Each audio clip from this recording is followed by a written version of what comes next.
ये एक 10 मिनट की वीडियो क्लिप है और इसमें हम डिस्कस करेंगे 27 तारीख को आ रहे पुलिस कांस्टेबल रिटन टेस्ट के अंदर स्पोर्ट्स से और जो इम्पोर्टेंट इवेंट्स हैं उनसे एक क्वेश्चन यहाँ कन्फर्मली आ सकता है। वीडियो देखिए और कंप्लीट नोट्स इसके बनाइए। इस वीडियो तक यहाँ तक फिनिश कर लिया था और आज मैं यहाँ से शुरू करूँगा। 10 मिनट की एक वीडियो क्लिप होगी। निधन की बात कर लेते हैं, कुछ इम्पोर्टेंट हस्तियाँ जिनका निधन हुआ है हम उनकी बात करते हैं। So let's see. तो इसमें हमारे पास निधन की हम बात करें तो बिरजू महाराज जी का नाम आता है। बिरजू महाराज जी की जो मृत्यु है वो 83 ईयर्स की एज में होती है और कथक के ये बहुत बड़े आप कह सकते हैं कि ये डांसर थे। कथक एक तरह का डांस स्टाइल है जो लखनऊ घराना है उत्तर प्रदेश का, वहाँ ये किया जाता है। तो बहुत ही फेमस ये रहे हैं और इनका नाम आपसे पूछ सकते हैं तो ये बहुत ही ऑब्वियस आंसर होगा कि बिरजू महाराज जो हैं वो कौन सी फील्ड से संबंधित हैं, तो ऑब्वियसली वो डांस है। आगे हम बात करें इसके अंदर तो ये वाला सेक्शन मुझे इम्पॉर्टेंट लगता है। अगर आप इस साइड देखेंगे इनका ये वाला यहाँ पे, तो इसमें एक बात आती है कि साहित्य अकादमी इनको पुरस्कार दिया गया था, दूसरा कालिदास पुरस्कार दिया गया इनको और पद्म विभूषण भी इनको 1986 में जो है वो दिया जा चुका है। तो ये 2-3 बातें इनमें इंपॉर्टेंट है। बट आपको सीधे एग्जाम में सवाल आएगा कि बिरजू महाराज जी का संबंध कौन सी फील्ड के साथ, अगर ये हुआ तो बहुत ही ईजी आपके लिए होगा। आगे हम बात करें तो नारायण देवनाथ, ये इतना इंपॉर्टेंट नाम नहीं है मगर फिर भी आपसे पूछ सकती, नारायण देवनाथ जी का संबंध कौन सी फील्ड के साथ था, तो उत्तर है ये कार्टूनिस्ट थे। तो ये बात यहाँ से इंपॉर्टेंट है। बहरहाल आगे हम बढ़े यहाँ से तो शांति देवी जो है वो की हम बात करें तो शांति देवी का समाज सेवक थी, means kind of social worker. तो शांति देवी एक सोशल वर्कर हैं और इनको भी आपसे पूछ सकते हैं कि शांति देवी जो हैं वो उड़ीसा की थी। वैसे तो एक बात तो यही है और दूसरी बात है कि इनका संबंध कौन सी फील्ड के साथ है, तो she was kind of social worker. तो ऐसे आपसे एग्जाम में प्रश्न पूछा करते हैं, that must be noted out. आगे हम बात करें यहाँ से आगे, तो यहाँ से आगे ये वाला सेक्शन जो है, आप देखिए ये इंपॉर्टेंट नहीं है। डेविड जो ससौली है इंपॉर्टेंट नहीं है, छोड़िए इसको।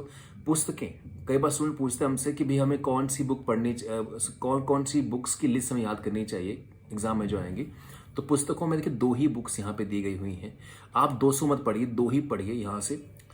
एक price of the Modi years, इसको आकार पटेल ने लिखा है। आकार पटेल इसका नाम याद रखिएगा आप। दूसरी बात इंडोमिनेबल, ये अरुंधति भट्टाचार्य जो कि एसबीआई की चेयरपर्सन रह चुकी है, बहुत बड़ी एक तरह से अचीवर। तो इन्होंने जो है इस बुक को लिखा। तो 2 बुक पढ़ लीजिए, मुझे लगता है कि एग्जाम में आएंगी तो ये 2 बुक्स आपसे पूछ सकते हैं। डेज की हम बात करें तो जनवरी महीने में क्या इंपॉर्टेंट डेज थे जो बच्चे देख नहीं पाते हैं या जो लोग देख नहीं पाते हैं। ब्रेल आप जानते हैं कि उनके लिए एक सीखने का बहुत बड़ी जरिया है और ब्रेल विश्व ब्रेल दिवस मनाते हैं 4 जैन को। 9 जैन को प्रवासी दिवस मनाते हैं, प्रवासी भारतीय दिवस। जो एनआरआई है, नॉन रेजिडेंशियल इंडियन, जो बाहर रहते हैं, तो उनके लिए, जैसे हमारे गांधी जी भी 20 वर्षों तक इंडिया से बाहर रहे थे और 9 जनवरी 1915 को वो देश लौटे थे वापस। तो उन्हीं की ही उस याद में हम लोग 9 जनवरी को हर साल प्रवासी भारतीय दिवस मनाते हैं। माने ऐसे भारतीय जो बाहर गए हैं जॉब करने के लिए, अमेरिका, दुबई, स्विट्जरलैंड, तो उनकी उसमें जो हमको सम्मान देने के लिए हम उसको मनाया करते हैं। 10 जनवरी को विश्व हिंदी दिवस मनाया जाता है और ये बड़ा ही ऑब्वियस है कि आप लोग हिंदी ठीक से पढ़ते हैं, एग्जाम में आपको 16 मार्क्स में आती है तो आपको पता ही होगा। विश्व हिंदी दिवस 10 जनवरी को। तो पहला विश्व हिंदी दिवस जो है नागपुर में मनाया जाता है 1975 में, और ये बात लिखी है इसके अंदर, मगर आप हिंदी के पर्सपेक्टिव से इंपॉर्टेंट हो सकती है। 11 जनवरी को पूर्व प्रधानमंत्री लाल बहादुर शास्त्री की पुण्यतिथि थी, तो ये भी इतना इंपॉर्टेंट नहीं है। ये इंपॉर्टेंट, स्वामी विवेकानंद का जन्म जो है वो 12 जनवरी को हुआ था, तो हम इसको युवा दिवस के रूप में मनाते हैं। 15 जनवरी को थल सेना दिवस मनाया जाता है। एक सेकेंड, हाँ ठीक है, आगे बढ़ते हैं हम इसमें। तो 21 जनवरी को त्रिपुरा, मेघालय, मणिपुर की स्थापना होती है, तो स्थापना दिवस मनाते हैं। इंपॉर्टेंट नहीं है। 23 जनवरी को नेताजी सुभाष चंद्र बोस जी की जयंती है, उसको हम पराक्रम दिवस के रूप में मनाते हैं। याद रखिएगा, पराक्रम दिवस आपको एग्जाम में आ सकता है कि पराक्रम दिवस जो है वो कौन सी हस्ती के नाम पे मनाते हैं, तो उत्तर है नेताजी सुभाष चंद्र बोस। महान स्वतंत्रता सेनानी नेताजी सुभाष चंद्र बोस के जन्म दिवस को प्रतिवर्ष पराक्रम दिवस के रूप में मनाने की घोषणा सरकार ने जनवरी 2021 में उनकी 125वीं जयंती पे स्टार्ट कर दी थी।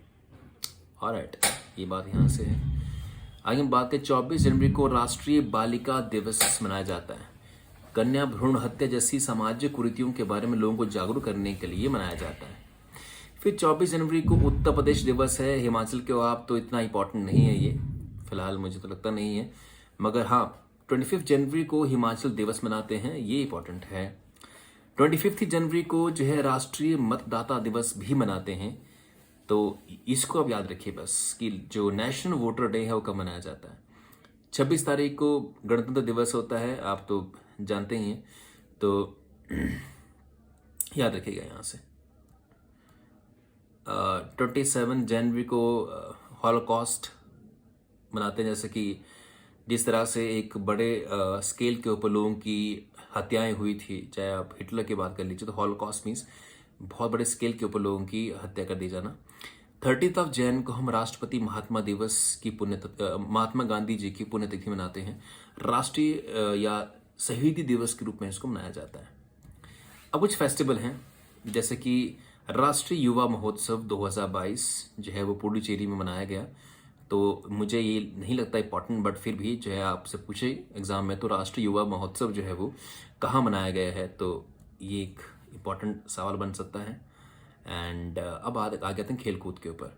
सो खेलकूद का सेक्शन काफ़ी इंपॉर्टेंट है, क्योंकि आप जिस एग्ज़ाम में उतर रहे हैं आपका कनेक्शन स्पोर्ट्स से ज़रूर है, फिटनेस से ज़रूर है, तो स्पोर्ट्स से आपको पक्का क्वेश्चन पूछे जाएंगे। तो बांग्लादेश और न्यूजीलैंड की टेस्ट श्रृंखला हुई है, ये आई डोंट थिंक ये इंपॉर्टेंट है। एशिज जो श्रृंखला होती है, ये आपसे पूछ सकते हैं कि एशिज जो श्रृंखला होती है वो किन दो टीम्स के बीच में होती है। जो स्पोर्ट्स से जुड़े हैं उनको तो पता होएगा, मगर जिनका नहीं कनेक्शन क्रिकेट से, वो भी याद कर लीजिए इस चीज़ को, एशियज वाले को। टेस्ट क्रिकेट से विराट कोहली ने कप्तानी छोड़ने का निर्णय कर लिया है। तो विराट कोहली जो कि एक बहुत बढ़िया कप्तान इंडिया के साबित होते हैं, मगर कुछ दिन पहले कंट्रोवर्सी क्रिएट होती है कि परफॉर्मेंस ठीक नहीं आ रही है, तो उनको वनडे से हटाया गया। देन उन्होंने जो है टेस्ट से भी कप्तानी छोड़ने का निर्णय कर लिया है। आगे बात देखिए कि भारत और दक्षिण अफ्रीका की जो श्रृंखला होने जा रही है, उसी बीच में उन्होंने जो है कप्तानी छोड़ने की मांग की है, वो रिपीटेड आ गया यहाँ से। अगली बात, टाटा जो ग्रुप है अब जो है IPL को स्पॉन्सर करेगा। मेन उसका आप कह रहे टाइटल जो प्रायोजक होता है, मतलब मेन स्पॉन्सर जो है BCCI का रहेगा टाटा ग्रुप। लिखा भी यहाँ पे मोबाइल निर्माता कंपनी वीवो के स्थान पर अब टाटा स्मू जो है भारतीय क्रिकेट कंट्रोल बोर्ड BCCI, कभी कभार BCCI की फुल फॉर्म भी आती है कि BCCI की फुल फॉर्म है क्या, तो भारतीय माने भारतीय क्रिकेट कंट्रोल बोर्ड कहते हैं हम इसको, तो या board of control of cricket in India जैसे कह लीजिए। 2022 और 23 के सत्र में जब IPL होने वाला है, उसका मेन स्पॉन्सर होएगा टाटा ग्रुप। इसमें उन्होंने आई थिंक 670 करोड़ रुपए ये खर्च कर रहे हैं इसके लिए। अब आगे बढ़े इसमें, तो ICICI ने, आप जानते वैसे ICICI का जो हेडक्वार्टर है वो UAE के अंदर है, तो ये भी इंपॉर्टेंट है, दुबई में। मगर ICICI ने 2021 की टीम बनाई है वनडे की टेस्ट की, तो इंटरनेशनल टीम जैसे ICC पुरुष टेस्ट टीम। अब इसमें काफ़ी नाम हैं, आप उसमें मत जाइए, बट ICC पुरुष टेस्ट टीम के कप्तान बनाए गए हैं केन विलियमसन, जो न्यूजीलैंड के कप्तान है, उनको बनाया गया है टेस्ट टीम का कप्तान इंटरनेशनल। ICC पुरुष वनडे टीम का कप्तान जो है वो बाबर आजम है पाकिस्तान का, ये प्रश्न बन सकते हैं। ICC पुरुष T20 टीम जो है उसका भी कप्तान बाबर आजम है। और महिला, ये इतने इंपॉर्टेंट नहीं रहते हैं कि महिला क्रिकेट जितना फेमस है नहीं, तो छोड़िए इसको। अब T20 जो विश्व कप है वो होने वाला 16 अक्टूबर से, तो 16 अक्टूबर से और 13 नवंबर तक ये चलेगा। और ये बात यहाँ से आपको जाननी चाहिए। एंड देन अब देखिए टेनिस के अंदर जो है एटीपी कप कई बार आया आपको कि एटीपी कप जो है वो कौन से स्पोर्ट्स से संबंधित है। जिनको नॉलेज ठीक ठाक है वो जानते हैं कि एटीपी की फुल फॉर्म है एसोसिएशन ऑफ टेनिस प्रोफेशनल्स। तो एटीपी तो मैं टेनिस है तो टेनिस की गेम होगी, पर आप इसको याद कर लीजिए। यहाँ से आगे हम बात करें तो यहाँ से इंपॉर्टेंट नहीं लगता मुझे इधर, और यहाँ आते हैं ये भी नहीं। ऑस्ट्रेलियन ओपन, हाँ ऑस्ट्रेलियन ओपन को जो है वो राफेल नडाल ने जीत लिया है, 21वां रिकॉर्ड ग्रैंड स्लैम अवार्ड। अब देखिए आप यहाँ देख सकते हैं कि ऑस्ट्रेलिया जो ओपन है उसके विजेता जो है राफेल नडाल है। वेरी वेरी इंपॉर्टेंट क्वेश्चन, ये एग्जाम पक्का आ सकता है, इट्स वेरी वेरी इंपॉर्टेंट। आपसे पूछ सकते हैं कि ऑस्ट्रेलियन ओपन टेनिस टूर्नामेंट का खिताब इस बार किसका नाम रहा, तो राफेल नडाल है। वेरी वेरी इंपॉर्टेंट, आप इसको याद कर लीजिए। और वैसे ऑस्ट्रेलिया ओपन का जो खिताब था वो उसको खेलने के लिए नोवाक जोकोविच आए तो थे, उनका वीज़ा रद्द कर दिया गया था। बड़ी कंट्रोवर्सी हुई थी, छोड़िए इसको, ये इंपॉर्टेंट नहीं है। तो इंडिया ओपन बैडमिंटन के जो विजेता हैं वो लक्ष्य सेन हैं।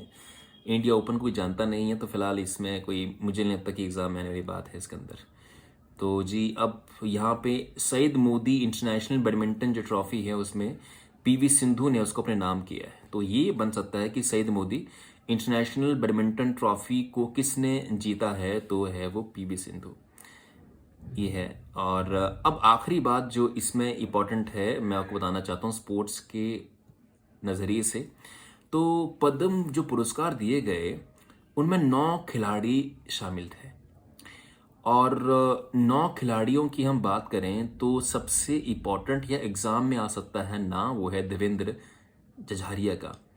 तो देवेंद्र झझारिया किस फील्ड से संबंधित हैं, किस स्पोर्ट्स की कौन सी कैटेगरी से संबंधित है, तो जेवलिन थ्रो से।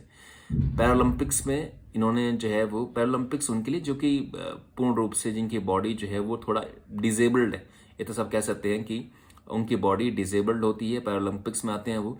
जेवलिन थ्रो के अंदर जो है इन्होंने पदक जीता था, तो पद्म भूषण जो है इनको अवार्ड दिया गया है। तो देवेंद्र झझारिया को आपसे पूछ सकते हैं, बाकी नाम काफ़ी हैं।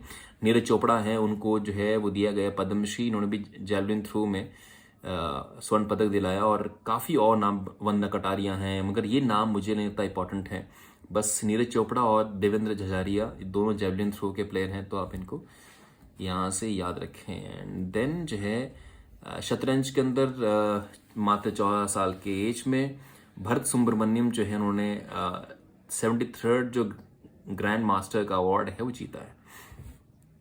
जो मेरी नज़र में अब इम्पॉर्टेंट है आखिरी बात वो है कि हॉर्निबल फेस्टिवल, जो हॉर्निबल फेस्टिवल है या त्यौहार है या महोत्सव है, ये कहाँ मनाया जाता है, तो उत्तर है नागालैंड के अंदर। नागालैंड का ये प्रसिद्ध महोत्सव है। वेरी वेरी इंपॉर्टेंट क्वेश्चन, बस आगे बन जाए इसके अंदर। और दिल्ली का विश्व पुस्तक जो मेला होता है वो दिल्ली में लगता है, जिसको कहते हैं international book festival.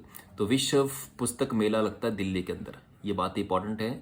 PD magazine से मैंने इसको कवर किया मार्च महीने की, तो आई थिंक ये अब मैंने दूसरा पार्ट जारी कर दिया है, इसको देखिए आप, और मेरा विश्वास है कि यहाँ से एक क्वेश्चन आपको जीके का पक्का बनेगा।